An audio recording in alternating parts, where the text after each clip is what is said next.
Stugatz, I had a lot of former ESPN people, current ESPN people, people in general asking me about what happened with Pat McAfee and Norby Williamson. For the uninitiated, Pat McAfee called him a rat and accused him of sabotage, which is fairly amazing. Just the accusation of right after it. sabotage, like I associate with like Russian hacking and stuff. You don't often see a public claim of I was sabotaged, but ESPN has hired a professional wrestler, and he's going to be a professional wrestler. And I should say on the front end, I root for Pat McAfee. I root for ESPN slightly less than I root for Pat McAfee. But what I found interesting about this is how people maintain and protect power and the roots of the industry and the way ESPN manages to oversee its talent and keep its talent under check. And ESPN put out a statement in the wake of this new controversy that Pat McAfee embroiled himself in, and it said positive things about Norby Williamson, said they were going to handle the matter internally. And right now I'm looking up at the Pat McAfee show. Pat is doing his show from the side of the CFP finals, so that would mean, and I know it's a big day for ESPN, it would mean that Pat McAfee seemingly got away, optically anyways, got away with calling a senior management type a disparaging name. Not for now. Wait, hold on a second. Not a senior management type. Jemele and I can speak to this part. The guy who runs ESPN, the shadow president, the guy who keeps all of the. This isn't just a vice president. This is the guy who's run on the wrong side of Stuart Scott and Dan Patrick. And in general, this is not a bug. This is a feature. This is how you keep people controlled when you don't want your talent misbehaving and the talent can be disposable and you want the letters to matter more than anything else. So we bring in Jemele Hill here. Excuse me. That was a terrible way to pronounce your Long name. night, Dano. It was a long night. Yep. Thank you, Stu Gotts. It's Hill. And thank you. And I found most of this funny. I found it interesting. Your takeaway as you watched it happen was what? I think I was pretty amused by it as well because, as you mentioned, Dan, like this is just something that you just never see, and especially at a place like ESPN, where there's sort of an unofficial cardinal rule about talent on talent crime or letting what is happening in the building spill out into public arenas in the way in which Pat McAfee did. I mean, I've never seen that in the history of this network, that somebody just took a flamethrower to one of the executives there who has been there forever. You know, everybody knows who Norby is. And there was a part of me, I know everybody saw my tweet when I said I can relate. And, you know, there's a lot of reasons for that. Is that, I mean, what happened to Mike and I on the 6 o'clock Sports Center, one day I hope will be a case study for media classes everywhere. And certainly toward the end of our time there, we experienced a lot of what Pat McAfee was talking about. And so that is the part that I could certainly relate to. But yeah, I mean, it's just, the thing is, where did they go from here? Because you have somebody, and as much as they try to create a separation between themselves and Pat McAfee by saying like, this is his own outfit, you know, they're sort of just renting the property and giving it a platform. It's like, it's on ESPN. People know that this is your show. So trying to have these kind of, trying to make it seem like there's some nuance there where the average person understands that, you know, how this business arrangement works is kind of, you know, a bit of a fallacy. So if you're talent there at ESPN and you've seen this happen, that is going to probably give you a little more sense of empowerment, thinking that, okay, so the next time that something happens that, a conflict sort of spills out, and particularly dealing with this person in general, or really anybody there that's an executive, criticizing the company publicly is now open for business. Because if they don't do anything to Pat McAfee, and I'm not even suggesting anything should be done to Pat McAfee, but the reality is that this is setting a precedent in real time. And certainly I know in times where I've gotten into conflicts at ESPN, I have used precedent on my side to say, oh, but you let such and such do it. You let such and such get away with it. So this is very much a watershed moment in terms of how internal conflict is handled in a public manner. Jemele, I think Pat can do it. Most can't. No, nobody else can. This is No, what nobody else right. can do this. No, No, you're completely right, but that doesn't matter because see, here's the thing that, and you all know this, when you're in the building and you're working for them, they try to sell you on the idea that everybody is treated the same. And we know everybody is not treated the same. And what this does is that this is going to give somebody down the road a lot of leverage in terms of how they have maybe dealt with some of the conflicts that have arisen there. And no, it's true. Like everybody we know is not treated the same. And how you're treated depends on how much leverage you have. And Pat McAfee has an awful lot of leverage, which is why he called his shot. That's why he did it to begin with, because he already knew what the outcome would be. Any battle that I picked in ESPN, I either knew I was going to win or I was okay with losing.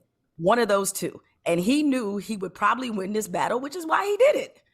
He picked pretty incredible timing, because I know from my experience with Dan, when you get caught up in multiple instances like this in a very short period of time, that's when the writing started being on the wall for us. But Pat did this at a time coming off of probably the biggest heat that he'd had internally at ESPN with the Rogers Jimmy Kimmel thing. Granted, he's positioned as an innocent bystander, whether you believe that or not.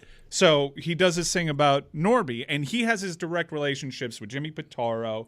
He's got great relationships there with Kirk Herbstreit. No, with Iger. He's And got a Iger as relationship well has been with photographed. Iger. And he does this. And also Burke Magnus too. Like this also him as well. So he does this right before the CFP final on a day that's huge, and he's an integral part of their college football coverage. But to me, it's sensational headlines. ESPN talent calls senior executive a rat. I get all that. But there is an issue with ESPN and leaking. There has been for several years. And we know how many middle management types and upper management types have filtered through there. We know how many talents have cycled through ESPN. And yet, the leaks persist. They keep going to the same two reporters, and they're of the same nature. And I know from participating in their compliance training and in town halls and having senior management tell me directly how important it is to Disney to not be leaking things out. And yet in this statement, there is nothing about this leak. They would seem to have a serial leaker leaking constantly privileged information, and yet they're doing nothing about it.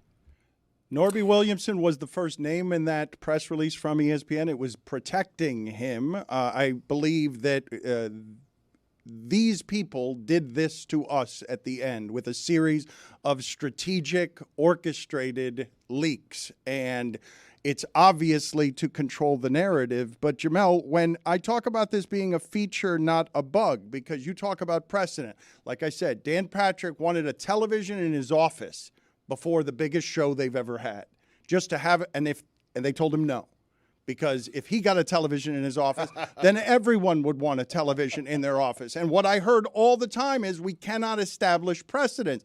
But the way that you tell me if I'm wrong about anything that I'm saying here, Jemele. When I saw you in Bristol, the first time you were at a cubicle, I was surprised by how small everything was. I was surprised by producers running the company. And the way that power gets kept is by making all of the talent disposable, not allowing for anything in the way of precedence. But the match that they now have, this is not some scared, insecure journalist in the vanity business who's interested in respecting authority. This is a guy who's got all his own powers and is renting to them. Like, he will be bigger the moment that he leaves there because he was too hot for Disney to handle than he was at any point before that. He has nothing to fear here. And that has to scare the hell out of them when the new media becomes about the Shannon Sharps and the McAfees and the athletes who aren't going to tolerate a middle manager or a vice president telling them how to do business when they're not employees and they don't need the money. Yeah, well, that's why what he did was very remarkable. And he used that leverage that he has, is that he didn't need them necessarily from the outset. And when you have that kind of element at ESPN, which is very different from how most people there, most of the situations that they're in, most people there need ESPN, or the platform has helped them grow their brand in a way that it wasn't there before. But when you have a few outsized personalities who don't need the network, they're going to behave accordingly. And that's not to say that there's anything wrong with what they're doing, but it is to say that when that power dynamic shifts, that's when things get more difficult. It's funny. Skip Bayless, of all people, told me this a long time ago. And this is when I was in my very early years at ESPN. I got to ESPN in 2006. And he said, one of the issues at the network is that he said they treat you differently depending on whether or not they feel like they made you. And his entire, we were just having sort of a casual conversation. And what he was basically saying is that, like, the people there that they feel like they are directly responsible for how their careers blossom, they tend to treat a certain way versus the people who they know they're not so attached to being there, or they feel, or the people who know that they didn't make them, that is, you get treated a little bit differently because you're going to carry yourself a little bit differently. There's a lot of people there who can't imagine their lives and careers without ESPN. I was always somebody who could. ESPN was never going to be my final resting place in this business. And so while the brand meant something to me and being there meant something to me, and I took pride in my work while I was there, ESPN was not the end all be all to me. And I think what happens is they have so much leverage over so much talent that is there, that there is this sort of fall in line that gets done there. And so a lot of times, and I'm sure this is why you heard from people outside of ESPN who no longer work there and people even inside the building. So when you see a Pat McAfee that comes on that is a huge glitch in the matrix, you sort of perversely cheer for this this type of conflict, because I laughed. I mean, that was my very first reaction. I laughed so hard when I saw that, like, oh yeah, this is about to get very, very interesting.